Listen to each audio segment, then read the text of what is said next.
These cognitive failures, they encouraged Putin to become ever more aggressive. They made us unprepared. They basically delivered the Ukrainians to the Russians. They that the renowned German expert on Ukraine, Andreas Umland, here refers to are Western politicians, commentators and journalists. In a new and I would say devastating article in the magazine Foreign Policy, the link is on our page of course, Andreas Umland and two of his colleagues, Julia Kastovina and Jakob Hedenskog, outline a whole string of gross misconceptions, gross errors about Putin, his goals, policies and methods in Ukraine. Misconceptions and mistakes that were stubbornly held by many of our politicians and opinion makers, and which, the researchers conclude, encouraged Putin to invade Ukraine. I'm Michael Anderson and I am one half of the team behind Two Grumpy Men on Ukraine. I and my fellow grumper Brian Bonner always suggest to look at Ukraine in a longer perspective. And that is exactly what Andreas Umland and his colleagues are giving us here. Of course, the main culprit for the war in Ukraine is the Russian dictator. But Umland and his colleagues claim that Western politicians, commentators and journalists also share a big chunk of the blame. This is very uncomfortable listening, but quite often the truth about international politics is.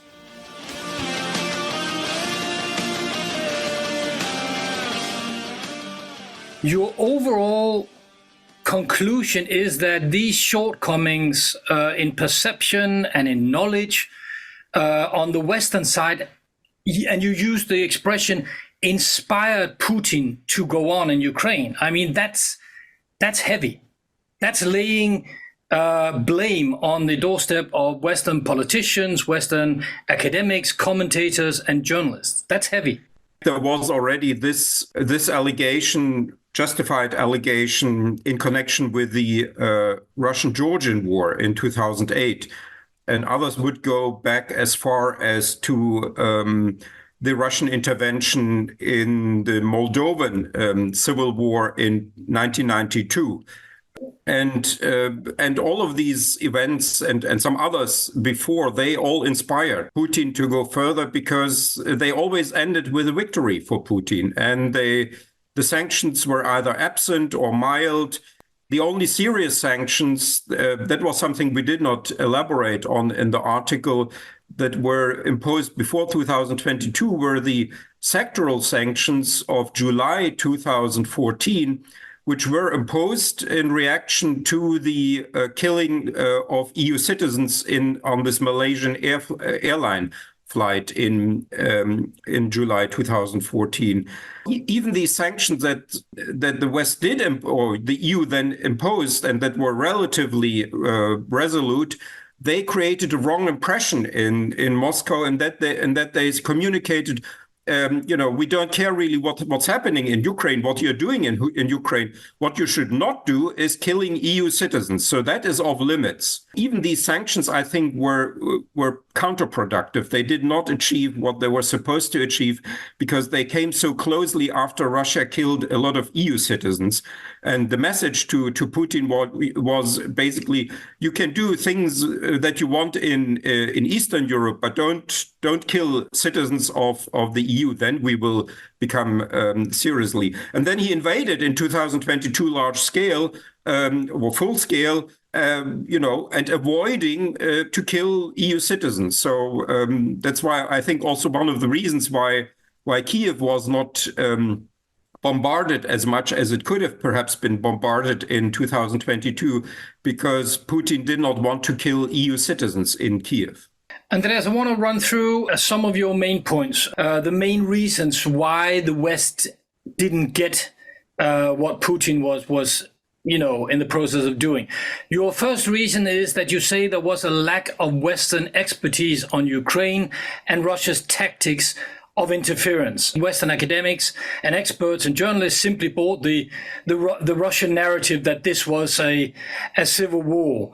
And I want to talk to you in detail about this. I should say that you and I have history on this, full disclosure that I, in fact, interviewed you on these issues for a documentary I was making about 10 years ago about exactly these issues. Was this a civil war in Ukraine or not? 6 months ago, ordinary Ukrainians took to the street when the country's president turned down closer relations with the European Union. Soon the rebellion became about the corruption of the Yanukovych regime. And in February, after his police had killed 100 people, the president had to flee. Few could then have foreseen that today Ukraine is fighting for its very survival, with its neighbor Russia threatening to intervene militarily. And I want to bring this up now to show our listeners that what you say today, your harsh criticism of politicians, commentators, journalists, is not something you came up with yesterday. You've actually been following this intensely and said this and warned about this for 10 years, which is why let's first hear this clip, Andreas, with you. Many Western observers were all thinking now the East is going to go against the West, and that is all going to go out of control. But that was never a threat here. The things that are happening in eastern Ukraine, these are just obviously instigated by the so-called Russian tourists, by provocateurs. Ethnic Russians and Ukrainians do not have a history of conflict. And religious... How widespread was this use of "this is a civil war in Ukraine"? How widespread was this use of words, and how widespread was this perception in amongst Western politicians in the media that this was a civil war going on in Ukraine? That was the main narrative, and partly it is still. It is certainly still the main narrative in Russia, but also outside Russia. There's still a lot of people who argue, well, there were these attacks by Ukraine on itself back in 2014, and then Russia allegedly had to intervene to protect its citizens. But the actual sequence of events is very different. It's if you look at what was happening, it all starts when Yanukovych was still president, with the intervention of regular Russian troops in Crimea that left their bases in Sevastopol, where they were allowed to be, and then simply occupied Crimea.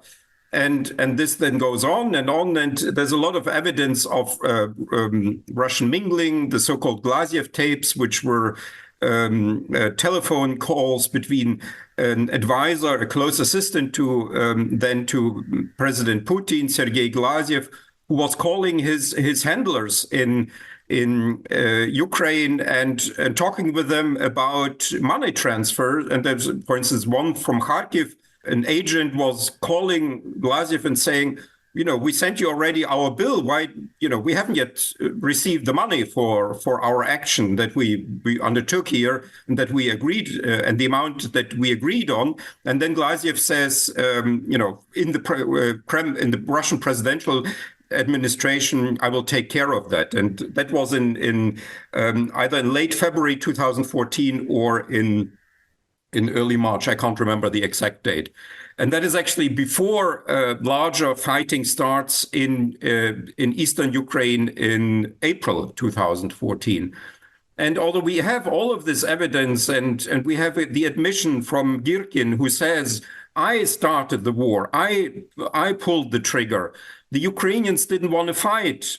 I had to do that. And Girkin is a Russian citizen, a former FSB agent, no biographical, no family connection to Ukraine. He's just an agent delegated from Russia to start this war. And in spite of that, we had this terminology. We still have this terminology of rebellion and civil war and regional tension. There was and is regional tension in Ukraine, but there's a lot of regional tension in lots of countries, and usually that doesn't lead to civil war. So that was a very paradoxical story, because it was also obvious, and it took then.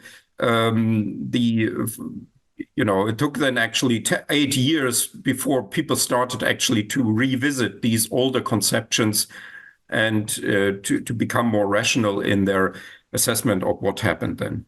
One of the groups that you particularly, I would say, to be honest, go for in your article are what you call the parachute reporters, sometimes called the helicopter reporters. Basically, in this case, you are mentioning that many leading Western media, like the New York Times, the Washington Post, they at that point in 2014 didn't have any correspondents on the ground in Ukraine. So they flew in, parachuted in, helicoptered in their Moscow correspondents. And in your mind, in your analysis, that creates a problem because these people came with a Moscow lens, basically. Can you explain this a little bit? Because this is, on behalf of journalists, this is painful to read. Yes, this was a reporting that often created a total disbalance. Obviously, these Western reporters, they were not engaged, or most of them, almost all of them, were not engaged in some purposeful disinformation. But they reported stuff that was simply not relevant to the conflict there. There was a lot of reporting on the far right. For instance, we mentioned there an article by the New York Times reporter Andrew Kramer, who writes a whole article for the New York Times about a group called Demokratyczna Sokora, Democratic Axe. And my suspicion is that most Ukrainians will have never heard of this group. This is a minor group of a few dozen people. There was all this sort of over-reporting of the far right, which exists in Ukraine in the same way unfortunately it exists in most countries in Europe, and people still have today this misconception that Ukraine is full of Nazis and so on. There are some, but there are very few actually. And the exceptional thing about the Ukrainian far right is its weakness, not its strength. That is something to be explained and to be explored, and that is something journalists should actually try to find out and disclose. Instead, what they did is that they over-reported these topics that were obviously pushed by Russia, and they came with this pre-information from Russian media, and then they sort of checked it, and then they realized, oh yes, Russia reported correctly that there are far right groups, so let's sort of report on them as well, and that created a totally disbalanced picture of Ukraine. I think the election then of Zelensky in 2019, of a Jewish president, originally Russian speaking, with 73%, I think was a sort of, must have been a big surprise to everybody, because that contradicts the preconceptions. Andreas, here I'm going to play a quick clip of you again 10 years ago, where you basically predict that Putin is going to use our fixation with Nazism in Ukraine as his excuse to attack Ukraine. It's very prophetic, and it freaks me out. The clip we're going to hear now is starting with a clip from the BBC, but I could actually have used clippings from CNN, American networks, and articles from many Western newspapers. But amidst the flowers and the children's tributes, flashes of something more sinister. But it's the right that appears to be coming out on top. According to Andreas Umland and other leading experts, some Western media and politicians are playing straight into Putin's hands. They suggest historical references that are simply not there, and that create a panic, and that can be then used by Russia for military invasion. And unfortunately, there are now a lot of politicians in the West who also use these heavily loaded terms, and that is a play with fire. Did this really come true, Andreas, that Putin has used our fixation with Nazism in Ukraine in his argumentation to invade and to mess up Ukraine?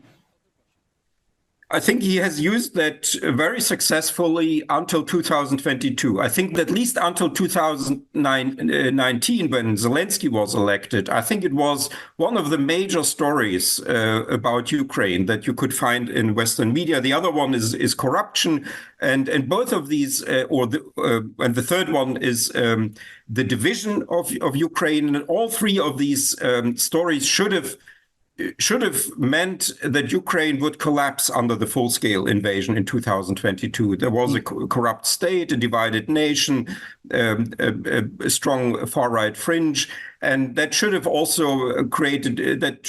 created disunity, and it should have meant for the Russian army to be able to quickly occupy Kiev and destroy Ukraine. And all of that didn't happen, and that just is another illustration that this reporting about Ukraine was incomplete, to say the least.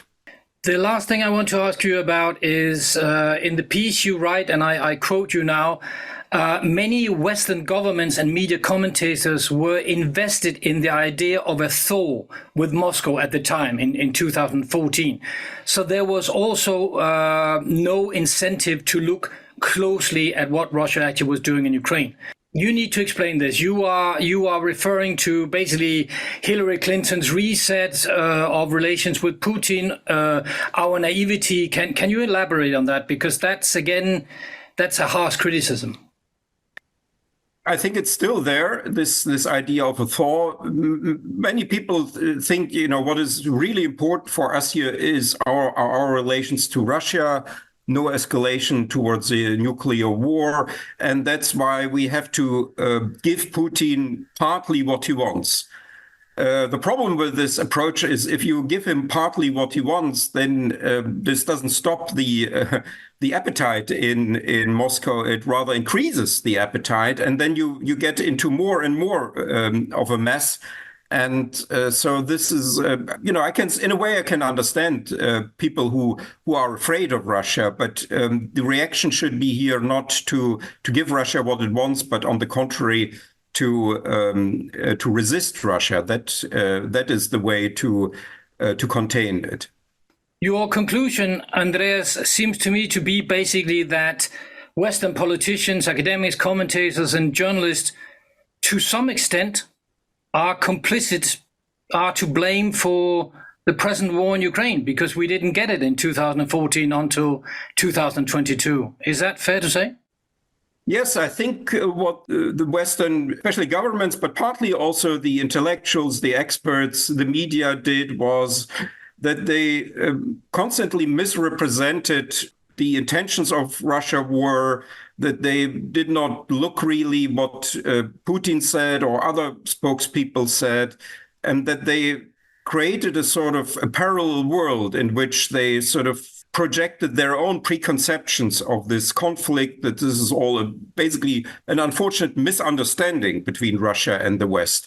And what they disregarded were 500 years of Russian imperialism, which had never ended. So there was this cognitive failure, and these cognitive failures, they encouraged Putin to become ever more aggressive. They made us unprepared. They basically delivered the Ukrainians to the Russians.